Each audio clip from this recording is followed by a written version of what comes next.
Bonjour Gunther Levrard. Bonjour.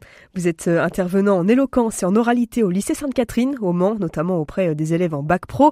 Alors ce 29 janvier, à 20h30, il y a un concours d'éloquence qui est organisé. C'est quoi un petit peu le concept, je dirais l'état d'esprit de cette soirée qui est proposée? Expliquez-nous.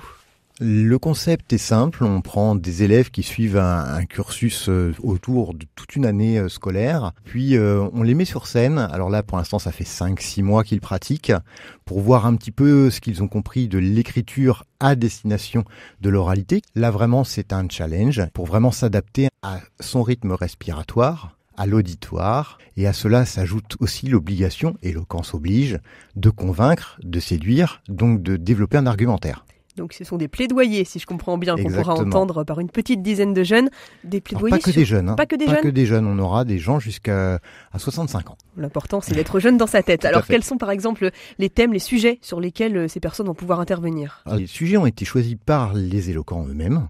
On a parmi ces sujets le gaspillage alimentaire, les travailleurs non reconnus et immigrés.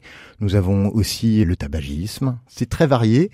Et ça a vraiment été abordé à chaque fois avec une volonté d'emmener les gens dans un univers pour arriver à leur donner des chiffres, leur donner des raisons pourquoi ce raisonnement a été amené. Et c'est pas vraiment une éloquence dans le but faites ceci, faites cela. On cherche vraiment à comprendre. Amener à réfléchir. Voilà, c'est tout à fait ça. On amène à la réflexion et le but en fait, si simplement une personne arrive à retenir une ou deux phrases de chaque plaidoyer, ce sera formidable. Alors on l'a compris, ce sont des concurrents entre guillemets de tous les âges et notamment des jeunes. Tout à fait. Jeunes que vous encadrez en fait quand vous êtes dans votre mission d'intervenant au lycée Sainte-Catherine. Oui. Qu'est-ce que ça apporte à des ados, à des lycéens comme ça de se prêter à ce type d'exercice? C'est compliqué quand même. C'est compliqué, c'est quelque chose, parfois il faut aller au-delà de ce que le cadre nous assigne. Globalement, on arrive souvent avec une mission précise.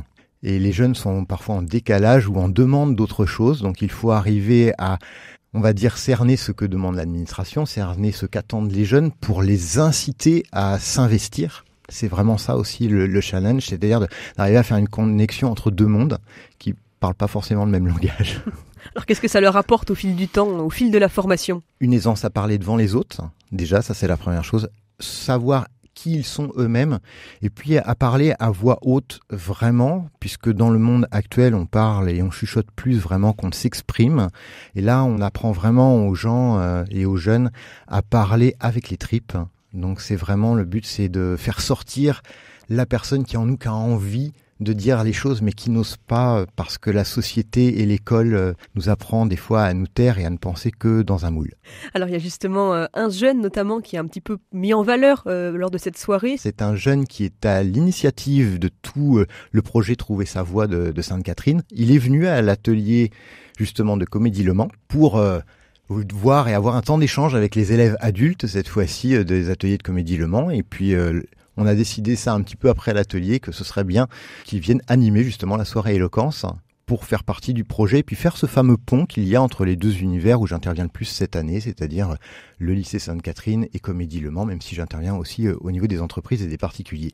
Donc si on se met du côté maintenant des concurrents, on a dit c'est une petite dizaine, mais du Oui. côté du public attendu, là, c'est un auditoire un peu plus important. Eh bien, la capacité de la salle est de 160-170 personnes. Donc pour des jeunes, ça représente quand même un sacré défi. Avoir comme ça tout ce monde autour de soi, ça demande une certaine force sur le moment. Ah, c'est un vrai challenge et beaucoup de personnes sont très intimidées. On va d'ailleurs faire un filage la veille, donc c'est-à-dire une répétition générale chronométrée. Parce que qui dit concours dit défi, dit peut-être aussi récompense. Qu'est-ce qu'on gagne à l'issue de ce concours d'éloquence? La satisfaction d'avoir été sur scène, puisque là c'est vraiment le but, et puis les applaudissements du public. Et si en plus ils arrivent à convaincre ce public, c'est formidable pour eux. Ça, c'est gagné. Donc ça, c'est ce premier rendez-vous, on l'a compris, le 29 janvier à 20h30 à Comédie Le Mans. Il y a un autre rendez-vous qui est proposé le lundi suivant, le 5 février cette fois-ci. Oui, tout à fait, avec des élèves cette fois-ci sur l'improvisation. Le but ici, c'est de prendre plaisir, toujours d'affronter le public sur scène, qui est toujours un grand défi, puisque la peur de parler en public reste quand même la première peur en France, même avant la peur de mourir. C'est aussi répondre à un besoin dans cette société où, alors la radio œuvre aussi dans ce sens, mais c'est justement dans cette société de dictat de l'image. Les gens n'ont plus d'imaginaire. On travaille énormément sur l'imaginaire dans une société qui manque cruellement de fantaisie. Est-ce qu'il y a un point que vous souhaiteriez ajouter, Günther Levrar, avant qu'on se quitte? Non, c'est parfait. Merci beaucoup de m'avoir reçu. C'est nous. Merci beaucoup pour votre présence. On rappelle à nos auditeurs donc cette soirée, ce concours d'éloquence, Paroles sur scène. Ça se passe à Comédie Le Mans à 20h30. À bientôt. À bientôt.